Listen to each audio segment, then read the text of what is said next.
Welcome back to the Deep Dive. Today we're digging into the 2022 reasoning revolution. We're talking about chain of thought prompting. Or Kitty, yeah.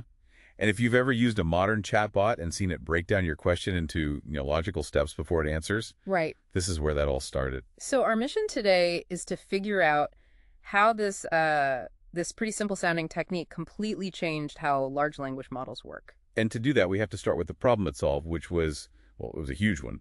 Researchers called it the flat scaling curve. Okay, flat scaling. What does that actually mean? It meant that before 2022, you could make these models bigger and bigger. I mean, all the way up to 540 billion parameters. Which is massive. Massive.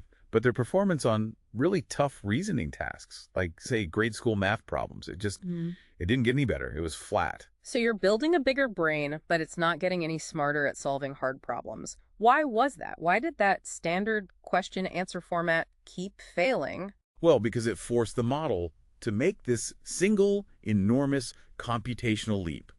It's an autoregressive system, right? It just predicts the next word. Right. It had no internal scratch pad, no place to, pause and work through the steps. It was all or nothing. Okay, so let's get to the breakthrough. The foundational paper converted that leap into a generative process. How did they actually manage that? By just prompting the model to generate the intermediate steps, to write them out in plain English. A leads to B, which leads to C. So they gave it examples to follow. Exactly. Just a few examples, what they called few shot. Each one had the question, then a full step-by-step rationale, and then the final answer. It basically created that scratch pad, but like on the outside. And the results were an immediate paradigm shift. Oh, absolutely. The big Paulon model, its score on that grade school math test, it shot up from a pretty terrible 17.9% to 56.9%. That's a huge jump. It's a massive jump. And the key thing was, this was an emergent ability. It only worked on the really big models, 100 billion parameters or more. Smaller ones would try, but they just spit out fluent nonsense. Yeah, okay, the method was brilliant, but it sounds like it created a new problem. All the manual labor of writing those perfect examples. It did. Yeah. But that flaw got fixed, and fast. That's when zero-shot Cootie came along. They realized you didn't even need the example. No examples at all. None. You could trigger the same reasoning behavior with just a simple phrase, and the magic phrase was, let's think step by step. You're kidding me, that's it. That's it. Just adding those 4 words boosted accuracy on another math test from about 18% to almost 79%. That is wild. But what about the other big flaw? The brittleness. If the model makes one tiny math error in a long chain, the whole thing falls apart. Right, and that led to the next big step, self-consistency. The fix here was, I think, just brilliant. It's called ensemble decoding. Instead of just trusting one single chain, you get the model to generate a whole bunch of different reasoning paths, a diverse, and then you just take a majority vote on the final answer. You let the crowd find the right answer, basically. That's a perfect way to put it.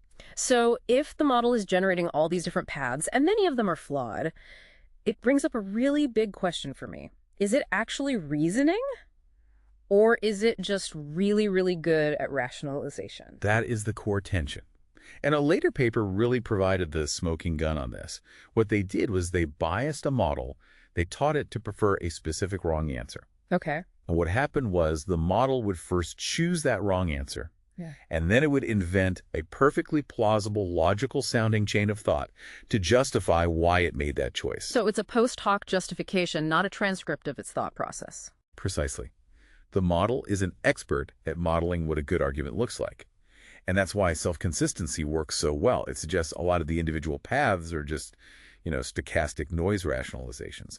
But the most consistent answer that pops up again and again. That's the real signal. That's the signal. Wow, the legacy here is just huge then. Kott went way beyond a simple prompting trick. I mean, it's the direct ancestor to all the modern, long-thinking and agentic AI systems we see today. It really is. And here's the final provocative thought for you. Recent reports are showing that explicitly prompting, let's think step by step, gives only marginal benefits on the newest models. Okay, so why? Is it not working anymore? No, it's the opposite. The 2022 Kott paradigm was so successful, the whole idea of step-by-step decomposition and planning, that its lessons have been fully absorbed. They're baked right into the architecture of the new models. The revolution was so effective it made its own original form obsolete.